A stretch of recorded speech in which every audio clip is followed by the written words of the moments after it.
Onyema has taken his time to expose the government. He has come out to tell the world some of the challenges they face running their businesses in Nigeria. As I stand here, we are not serious in this country about encouraging indigenous investments. How do you grow your economy when the public service in your country is seeing investors as rivals? How do you grow your economy when indigenous investors are being treated with levity and envy by their own ministers? How do you grow your economy? How do you grow your economy in this country when indigenous investments are overtaxed? The same people providing jobs for the majority of the populace that have been trampled upon, how do you encourage them to keep on providing jobs? Government alone cannot provide jobs. How do you do this? When people in government see you first of all as an enemy, as a rival, they try to look beyond their noses because they are beclouded by whatever sentiments they believe in, and they make business impossible. They make the growth of business. Which investor would like to come to Nigeria to invest after hearing these kind of things? You can imagine the government officials fighting private business owners in Nigeria. This is shocking to hear. Our government does not know how to make business-friendly policies, and that is why Nigeria keep moving backward instead of forward. So guys, let me allow you just listen to what Onyema got to say.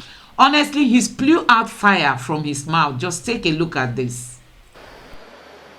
Nigeria is the envy of so many nations in this world. Very resilient people. We are sitting on wealth in this country. Nigerians have no reason to be involved in the Japa syndrome that becomes the order of the day to places that we think we should have been better than. But because of issues of polarization of the nation along ethnic, religious, and some primordial lines, we've not been able to achieve our potentials. Do we actually believe in the nation Nigeria? Do we actually place Nigeria first before our tribes? No. Why do I say that ethnic nationalism or tribal nationalism or regional nationalism or whatever you call it, why am I saying that it become our bane? Take for instance the fight against corruption. All I need to go scot-free in this country, even if I steal the entire nation, even steal your future and your great-grandchildren's future, is for me to whip up ethnic sentiments, and my tribal elements will support me. Oh, it's our own. And it is dead. Nobody says anything again.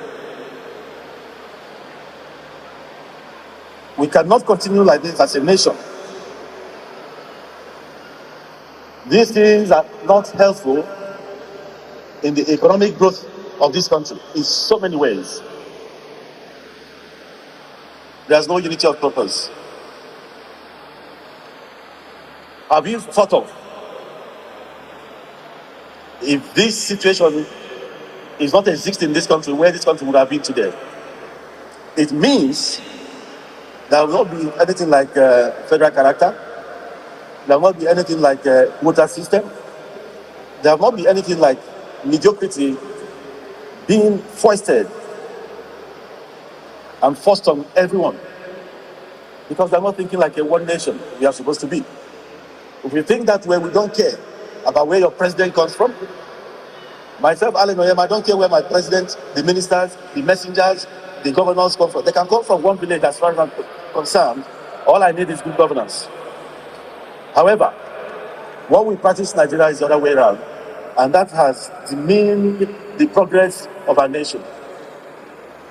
And I have to say that unless and until when we fight for each other, nationhood will continue to elude us.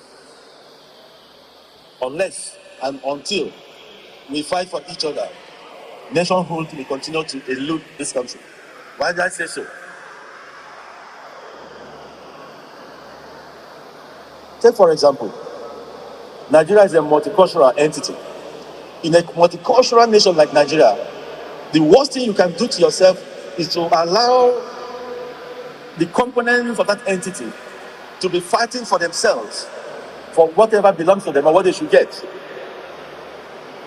Once you do that, you're creating a very huge problem that may consume that particular nation. What we need is to fight for each other. I want to see a situation where someone from Kano will wake up one day and pick up the gauntlet and say, government, my brothers in the southeastern part of the country have no roads. Their roads are highly dilapidated. All the federal government roads there are washed up by erosion. Government, what are you doing about it? This is somebody from Kano fighting for the man in the southeast. Do you know the extent that we do to touch the hearts and minds of people from that section of the country?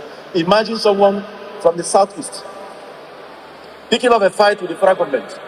Our brothers and sisters in the northern part of the country, they need irrigation. They need dams to, irrigate their farms. Let somebody from the southeast pick up that fight and be fighting for the northern part. Imagine what that would do with the minds and hearts of our northern brothers. Let somebody from the southwest fight for his fellows in the south-south. Until and only when we begin to fight each other, that we can fight for each other, we can have a nation. What we are doing now is fighting against each other, and that is not helpful at all. That's why I say that national cohesion is part of the challenges. Collapsing national security. You cannot make any impactful economic growth with the kind of the security situation we have in our nation today. The receding Boko Haram threats have been replaced in a wave of waves of banditry and terrorism in the southwest. In the northwest. In the north central, you have the farmer haggard crisis raging, with thousands of people losing their lives in our nation. In other countries, in other climes, the death of just one person in an unwholesome way will generate a lot of problems. In Nigeria, thousands die, nobody gives a damn. You cannot start to begin to build nationhood in this manner. In the southwest, there's a new wave or upsurge in gangsterism and ritual killings. In the southeast, you have separatist violence with the attendant criminal opportunism. Yes, that's what is happening in the southeast. Some people are hiding under the cloak of, we are marginalized, and committing heinous crimes when they are absolutely criminals. That is what is happening. In the south-south, there is a resurgence of piracy and oil theft. So you have a nation where insecurity has become the order of the day, and unless this is surmounted, we are going to continue to have economic problems. No country develops in an atmosphere of rancor, in an atmosphere of insecurity. So this has to be addressed. Of course,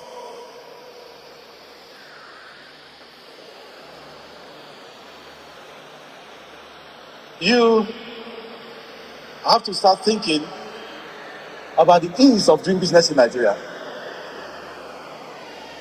When the lead speaker spoke, he talked about airpeace. The ease of doing business in Nigeria is zero, absolutely non-existent. In your neighboring country like the Republic of Benin, if you're bringing in any goods into that country, you know for sure that within 48 hours, your goods will be cleared. In Nigeria, you're not certain when. Let me take aviation, for instance, where I belong. There's what is called AOG, that is aircraft on ground. Aircraft on ground means a situation where there's a technical problem with an aircraft. Maybe something goes south in an aircraft and you need that part, and you discover that in your technical stores, you don't have that part. You need to import it. All over the world, AOG situations are treated like a matter of life and death. The aircraft is treated like a living being. All over the world, when your AOG part comes into any country, as long as that spare part is ordered under AOG, anywhere in the world, custom will not stop you. They only take your details and allow you to go because that plane must get up. Then you later come and settle. In Nigeria, your AOG part will arrive. Maybe in the next 3 weeks, you're still talking about it. And the aircraft is grounded with passengers suffering all over the place. That is the ease of doing business in your country. As I stand here, we are not serious in this country about encouraging indigenous investment.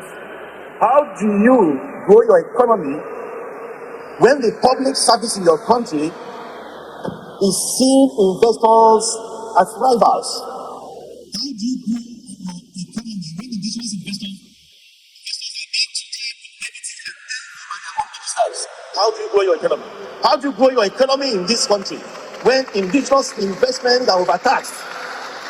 The same people providing jobs for the majority of the populace that have been trampled upon, how do you encourage them to keep on providing jobs? Government alone cannot provide jobs. How do you do this? When people in government see you first of all as an enemy, as a rival, they try to look beyond their noses because they have been clouded by whatever sentiments they believe in, and they make business impossible. They make the growth of business impossible in this country. He told you about APs having $14 million or so stranded in the central bank. Yes, of course, it's not hidden. For the past 4 months, and you have about 15 aircraft stranded abroad. How do you? And people will say, "Oh, Nigerian airlines, they lack capacity." They don't lack capacity. What they lack is truthful government support. What they lack is ease of doing business. Do you know the amount of money this country spends through its airlines in maintenance? Airpeace alone in 2022, for instance, I'm not talking what does not exist. One of the biggest four is our auditors, PwC. In 2022, we expended 78 billion naira in maintenance, Airpeace alone. And this went to foreign countries. Yeah? This went to foreign countries. How do you expect growth of indigenous investment in this manner? It will never happen. I applied to have a maintenance hangar in 2015. I paid over 100 million to lease land at the Lagos airport to farm. That's about 6-7 years ago. They even later made us to pay more money. As I speak to you, we are yet to get that light. And this is the biggest carrier, not only in West Africa, the whole of Central Africa, and the largest, the fastest growing airline in the whole of Africa. Yet, it cannot boast of a hangar space. Not because it doesn't have the funds to build one.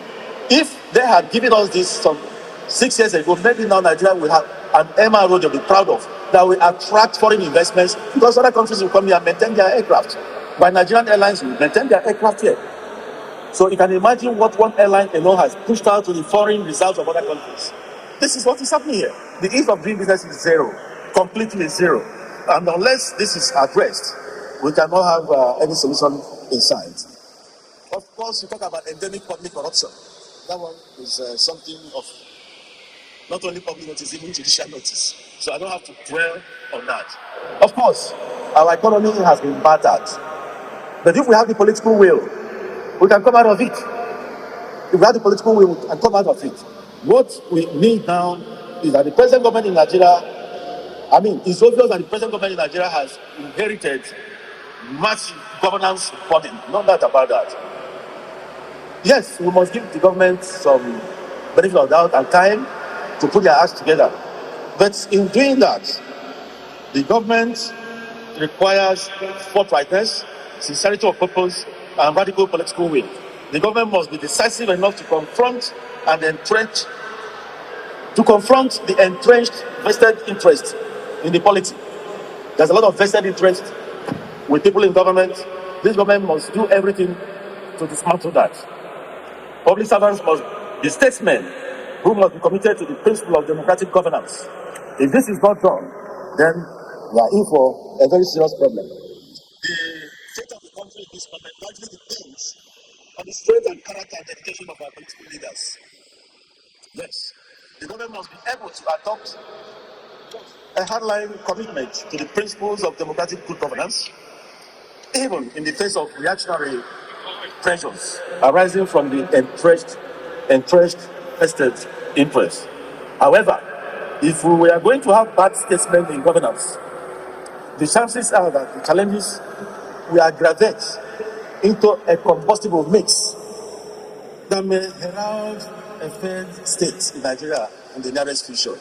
And we don't want this to happen. So every hand must be on deck to make sure this is something we don't see in our lifetime. But most importantly is national reconciliation and national reintegration. Like I said, the polity has been fragmented. We have the country polarized again along ethnic lines, along religious lines, along regional lines. The first thing this regime must do is to try to unite the country. You don't even need a national conference now. You can discover that national conference also is good, but sometimes it's also a job for the boys. We have enough in the constitution of the country if it is properly and truthfully implemented. What we need now is a situation whereby the government, through its acts, will unite this country. What we need now is to have a nation where people look at each other as people from the same board, people that belong to the same human community, and that can start with the appointments you make, with the pronouncements you make, with the decisions you take as a government. You don't need to have a national conference to achieve that. If you start today and make every part of this country wanted in every way, people will readily jelly. Nigerians are very good people. Nigerians have taken a lot of flack from this leadership over the years. Nigerians are very easy to please. All you need to do is make every one of them feel wanted. Ladies and gentlemen, if we start talking about the ills or whatever happens in this country, we remain here till, in fact, next year. The thing we need to do, are living with this world, unless and only when we begin to fight for each other as brothers and sisters of one nation, coming from one God, there will be no Nigeria. Thank you. So guys, you have seen it for yourself. Honestly, our leaders are the ones setting Nigeria backward, not even the people. Our leaders, we have leaders that bring all sort of sentiments, alongside with them when they are coming into political offices. They come in as a Yoruba man, you don't want to see an Igbo man survive. As an Hausa man or a Fulani man, you don't want to see an Igbo business to strive. Or as an Igbo business, you want to fight the northern business and all that. These are some of the things we all must condemn. Honestly, a new Nigeria is possible. Please don't forget to subscribe to my channel and turn on the notification bell. Thank you.